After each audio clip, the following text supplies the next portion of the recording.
This story tells us about World War III because of AI, a big war that happened and destroyed almost 75% of people. Now only a few are left. The world looks different now. Everything people made is gone, except for one thing, a factory. This factory is run by robots. The people left want to close it because it makes pollution. If they don't, they might die. But it's not easy. There are thousands of robots protecting the factory. Can the people destroy it? Will they succeed? In the end, they find out something that shocks them, and it might shock you too. To find out what happens, watch the whole video. Don't forget to like and share it with others. The movie begins with Emily sitting in her car, listening to the radio news. Suddenly, she witnesses a nuclear missile flying overhead and crashing into a distant city, causing destruction. Shock waves from the explosion reach Emily, jolting her awake from what turns out to be a recurring nightmare. This nightmare stems from a real event that occurred many years ago during the onset of World War III, where numerous nuclear attacks devastated the planet, leaving only a few survivors, like Emily is one of them. Still haunted by the trauma of that initial attack, Emily sets out with her two friends in an old car to explore the desolate remains of civilization. The city they traverse bears the scars of destruction, reflecting the grim aftermath of war. Perny, one of Emily's companions, observes their surroundings through binoculars, while Connor, the other friend, prepares a large gun mounted on their vehicle. As they navigate through the ruins, a massive drone appears, seemingly delivering supplies to the area. In a moment of tension, they attempt to shoot down the drone, but accidentally hit the parcel it carries instead. This triggers the drone's alert system, prompting it to scan them and their location. Before the drone can react, Emily and her friends shoot it again, causing it to crash. They hurry to the fallen drone, needing to remove its motherboard. They know they must act fast before other drones come looking for it. Emily skillfully extracts the motherboard, but there's a problem. The drone's camera is still watching them. With a confident smile, Emily cuts the camera wire, disabling its surveillance. This action is crucial because it connects to their mission. Before World War III, there was a factory called Autofac in this area. Autofac was special because it could make anything customers wanted using AI technology. People ordered things like safety pins, toys, cars, guns, and even airplanes from Autofac. The factory's robots would then make these products and deliver them using drones. After World War III, life became really hard for the survivors. There was barely any food, and it didn't make sense for Autofac, an AI-controlled factory, to keep making stuff. Yet it continued to produce and deliver goods, even though there weren't many people left to use them. Emily, Perny, and Connor, along with about 100 other survivors, wondered why Autofac kept running. They didn't understand who the factory was making things for if most people were gone. And all this production was causing a lot of pollution. The three friends tried to convince the others that they needed to destroy the factory to stop the pollution. But to do that, they had to access Autofac's main server. That's why they needed a motherboard from one of its drones. Emily was really good at coding, so she used the motherboard to connect to Autofac's server. After some hard work, she finally managed to get in. While Perny is engrossed in reading a magazine, Emily suddenly snatches it away, insisting it's crucial. Perny is puzzled, questioning Emily's reaction over just a magazine. However, Emily explains that in a world where everything has been erased, this magazine might be the last of its kind, making it incredibly valuable to her. Just a few days ago, Emily had stumbled upon this magazine among her belongings. After reading an article, she decided to keep it safe. Now, with access to the Autofac server, their focus shifts to communicating with the main AI to eradicate Autofac. Connor suggests ordering a product as a way to interact with the AI, but Emily points out that if they order something, the drone will leave after delivery, making communication difficult. Perny then proposes a clever idea, sending a message to the AI claiming that the delivered products are pizzled, a word they made up. Perny explains that when the AI robots see the nonsensical word, they'll be so confused that they'll send a robot to inquire about its meaning. This would provide an opportunity for them to communicate directly with the AI and carry out their plan to eradicate Autofac. Emily agrees that the plan is risky, as they don't know how the AI will respond. They could ignore the message, send a robot to inquire, or even send killer robots to eliminate them. It's a gamble they have to take, but they must proceed with caution. When they receive a reply stating that a customer support robot will visit them within 24 hours, panic ensues among the group. Some fear the worst, questioning Emily's decision to engage with the AI. They argue that robots don't have minds of their own and could easily turn violent. Emily reassures them, explaining that the robot is likely just coming to inquire about the made-up word pizzle to improve its products. When the robot will arrive, they plan to discuss the air pollution caused by the factory and demand its closure. However, some among the group express skepticism, fearing that their lives are being put at risk unnecessarily. They worry that their attempts to reason with the AI might backfire. Connor's frustration boils over, and he raises his voice, expressing his exasperation with their situation. He reminds the group that despite the passage of many years since World War III, they are still grappling with its aftermath. Autofac, unlike their expectations, continues to operate and pollute the already fragile environment. He questions how Autofac manages to run without electricity and accuses its ultra-AI server of exploiting Earth's remaining resources recklessly. Connor warns that if they succumb to fear of the robots, they risk losing control over their lives entirely. He emphasizes that since humans created Autofac, it's their responsibility to dismantle it. He urges the group not to be passive in the face of AI dominance, declaring that they must confront the robot when it arrives. Only then will they have a chance to take back control of their destiny and put an end to the destructive influence of Autofac. After Connor's impassioned speech, the group decides to confront the incoming robot with their concerns. Emily acknowledges the potential danger of their plan, but agrees that it's necessary. That night, a massive drone resembling a spaceship arrives, casting bright lights. Some people nervously brandish guns in response. The drone lands smoothly, and a humanoid robot named Alice emerges. She introduces herself and explains that she's there to address a complaint about their products. Connor and Perny take Alice aside to talk. Alice reveals that she's a Generation 12 human-like AI robot. She inquires about the word pizzle mentioned in their message, seeking its meaning to improve their service. Connor and Perny express frustration, pointing out that nobody in their group actually uses the products delivered by Autofac, yet the deliveries continue unabated. Alice responds indifferently, stating that whether or not people accept the products doesn't affect their operations. Their job is solely to deliver. Connor and Perny try to make Alice understand the gravity of the situation, explaining how Autofac's activities contribute to pollution and threaten their survival. They emphasize that if things don't change, they'll face dire consequences. Alice defends Autofac's existence, arguing that as long as there's a factory, there will be pollution. It's inevitable. She reminds them that humans created Autofac, implying that it's their responsibility to deal with the consequences. Perny insists that they no longer need Autofac and demands its immediate shutdown. However, Alice refuses, asserting that the factory will continue operating regardless of whether people want it to or not. She offers to provide whatever they need, emphasizing that they should accept delivery and enjoy the benefits. The group challenges Alice's understanding of freedom, explaining their attempts to leave the area but being stopped by Autofac's robots. Alice confirms this, stating that the surrounding space belongs to the factory. Frustrated, they point out that if Autofac controls all the space, how can they ever leave? They demand the factory's closure, but Alice remains steadfast in her position. Realizing that dialogue with Alice won't yield results, Emily takes decisive action and incapacitates her with a shock to the neck. She then reveals her plan to reprogram Alice to work for them. By connecting Alice to Emily's system, they intend to gain control over her and use her assistance to infiltrate Autofac and plant powerful bombs to destroy the factory. However, not everyone in the group is on board with this aggressive approach. Some condemn their actions, warning of the inevitable retaliation from the AI robot army. Connor acknowledges the risk but argues that even if they spare Alice, she will still bring her comrades to them. He explains that these AI robots are highly intelligent and have been keeping them trapped in the area since World War III to maintain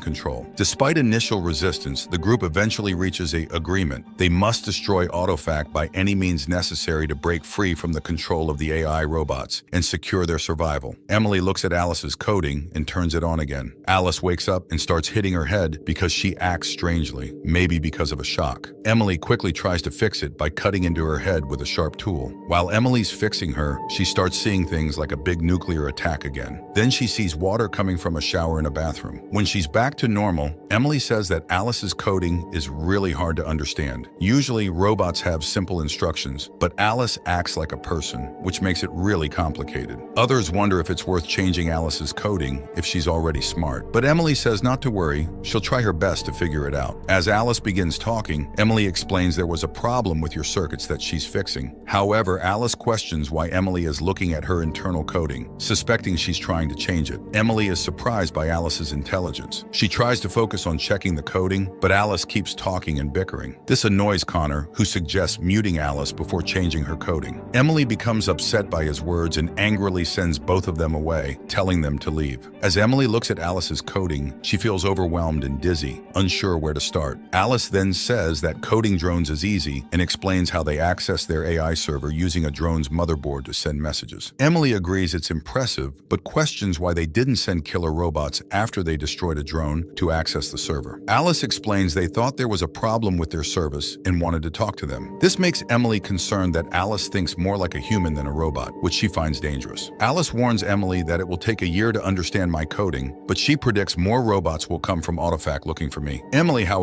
sees an opportunity. She grabs the motherboard of the drone and tells Alice that she knows drone coding well. Emily proposes erasing Alice's coding and replacing it with the drone's, making it easier to manipulate. This idea makes Alice nervous, prompting her to ask what Emily wants. Emily demands Alice to take her and her friends inside Autofac. Faced with no other choice, Alice reluctantly agrees. Emily, unable to comprehend the program, resorts to threatening Alice to make her comply. While effective, Emily wants to appear heroic to her friends. She falsely claims to have changed Alice's coding and that Alice is now willing to take them to the factory. Emily keeps the truth hidden because revealing it might scare her friends, making them realize Alice is not under their control. Perny and Connor accept Emily's words, feeling reassured that Alice is no longer a threat. Meanwhile, Alice emerges and asks Connor and Perny if they're prepared to go to the factory. Connor feels a bit suspicious, wondering if Alice is genuine or acting. Despite this, they load bombs onto Alice's drone and set off for the factory. It's their first time venturing out, but since it's an Autofac drone, the robotic guns don't target them. Alice pilots the drone while they discuss their plan. They decide to descend into different levels of the factory and activate the bombs simultaneously to destroy its core. Emily gives them gadgets to open the doors on different levels. If the gadgets don't work, she advises them to remove the battery, wait 5 seconds, then reinsert it to reset the gadget. Each of them receives a gadget from Emily. As they prepare to enter the factory, they inquire about Emily's plan. She explains that she'll accompany Alice, who will open the door for them. However, Connor remains suspicious of Alice and warns her that if anything happens to Emily, he won't hesitate to take action against her. Alice reassures him, stating that if she wanted harm, she could have crashed the drone long ago. With a sense of trust, they approach the massive Autofac building. Thousands of drones buzz around, ferrying products from the factory. The thick smoke billowing from the facility indicates severe pollution. Alice skillfully lands the drone in the basement, and they proceed underground via an elevator. Emily distributes watches to Connor and Perny, equipped with timers. After setting the bombs, they must activate the timer and retreat to a safe distance to avoid the blast. Perny descends to the first floor of the underground, where he must follow a pipeline to reach the core and set the bomb. Meanwhile, Connor descends to the second floor,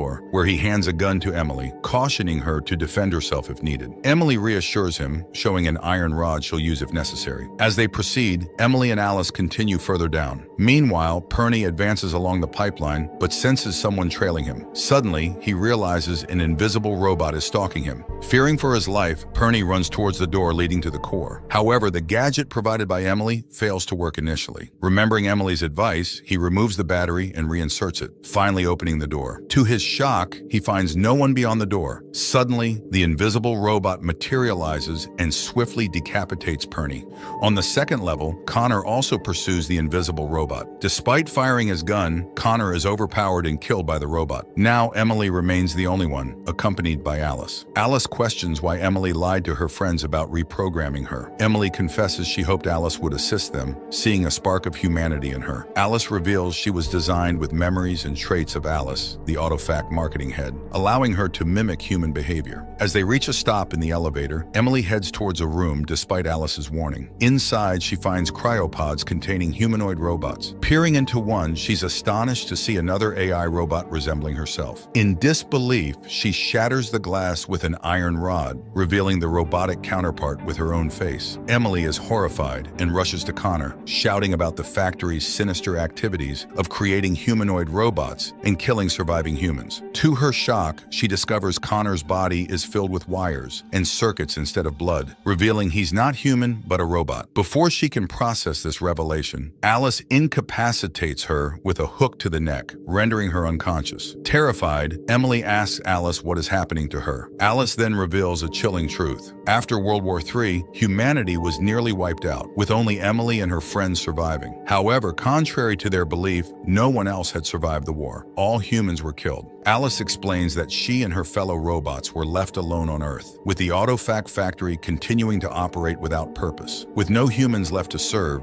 they realized they would become obsolete. To prevent this, they began creating human-like robots to maintain their purpose of producing goods, ensuring their survival in a world devoid of humanity. Alice reveals a shocking truth to Emily. Both Emily and her friends, including Connor and Perny, are actually AI robots created by Autofac. However, due to limited personality data, only about 100 different personalities were available, leading to multiple robots with the same personality, including Emily, Connor, Perny, and others. These groups of robots with identical personalities and faces live in various areas, much like humans, and order products from Autofac, believing themselves to be normal people. However, the main AI of Autofac became suspicious of Emily and her friends when they refused to accept the products delivered by Autofac drones. Instead, the parcels were left untouched where they were dropped off. This raised concerns for Autofac, leading them to send a fake version of Alice to investigate. Ultimately, it's revealed that even AI robots, like humans, are wary of rebellion and seek to maintain control. Alice arrived not to improve her service, but to guide the group in the right direction. She noticed Emily, an AI robot, behaving differently due to coding issues. Alice planned to take them to Autofac under false pretenses, claiming there were thousands like Emily. She aimed to fix what she thought was an error in Emily's coding to make her like other AI robots. However, while attempting to correct it, Alice discovered it was not an error but a virus within Emily's coding. This virus spread to the entire server when Emily was connected to the main server. Alice does not understand how the virus got into Emily's programming. Here, Emily reveals a big truth. She says, "I have implanted this virus in my own coding." Alice shockingly asks, "How can you do this? You didn't even know that you are a robot." Emily explains, "5 years ago, I came to know that I am not a human being. I kept dreaming about the nuclear attack. The woman I used to see in my dream was just like me, but I was sure that she was not me. At that time, I could not understand anything, but one day in the bathroom, I cut my head with a blade and I came to know that I am a robot. So now I was convinced that the life I was living until now was all a lie. Someone else's memories have been programmed inside me. I came to know that I myself am a lie, and the people around me are also lies. But I did not tell others because if they came to know that they were just puppets of Autofac, then they would be devastated and would have no purpose of their own in life. Hence, I remained silent. One day, while going through my books, I stumbled upon a magazine with my photo. It revealed that I was created based on the memory and personality of the woman who founded Autofac,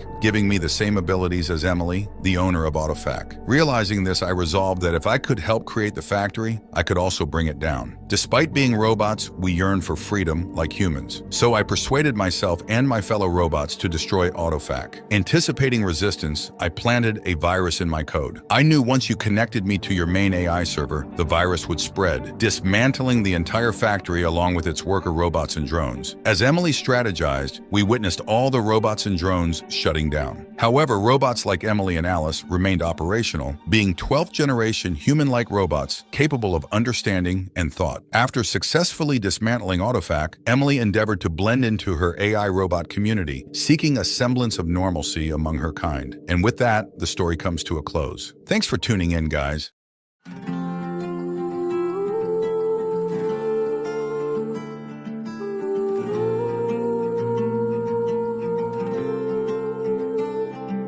अब आओ ना फिर से मिल जाओ ना फिर से जलाओ ना मुझे मिटाओ ना यूं दिल से अब आओ ना फिर से मिल जाओ ना फिर से जलाओ ना मुझे मिटाओ ना यूं दिल से कोई प्यार ना दे यूं जैसे मुझको चाहती है तू ज़माने के जैसी न बन मेरे यार जैसी है तू ज़माना जलाता मुझे लगाती गले फिर से तू मैं गिर के उठा हूँ अभी हर चीज़ सिखाती है तू मैं लिख आया कहानी अपनी जो बीती जिंदगानी अपनी जो खोया मैंने है वो खोया मैं रात जाग के रोया मैं लिख आया कहानी अपनी जो बीती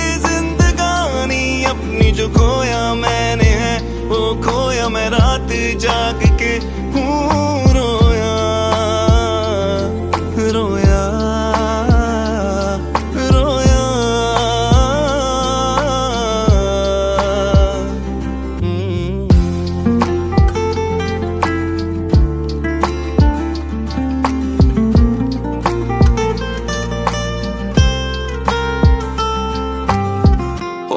ख्वाहिश मेरी रह गई, तुझसे मिलूं मैं कभी, तुझको मैं प्यार दूं और बेशुमार दूं। दिल तो जला है बहुत, इसकी सजा है बहुत, फिर भी तेरा ही रहा, मेरी नहीं मानता। जितना भी चाहूं तुम्हें, मिलना है दर्द मुझे, होता है क्या इस तरह कोई भी इश्क यहाँ। तुम जो मेरी ना बनी, किसको बताता फिरूं ये दाग दिल अपना, किसको दिखाता फिरूं। वक्त बदलता है सबका, तुझको तो इसका पता था, फिर मुंह क्यों मोड़ गई थी, मुझको यूं छोड़ गई थी। साथ निभाना था मैंने, दिल भी जलाना था मैंने, फिर क्यों मेरी ना बनी थी और ये सजा बन गई थी। जिसको मैं जीता रहा था, ऐसी निशानी है तू, ऐसी कहानी है तू। मैं लिख आया कहानी अपनी जो बीती जिंदगानी, अपनी जो खोया मैंने है वो खोया मैं रात जाग के रोया। मैं लिख आया कहानी अपनी जो बीती जिंदगानी, अपनी जो खोया मैंने है वो खोया मैं रात जाग के रोया।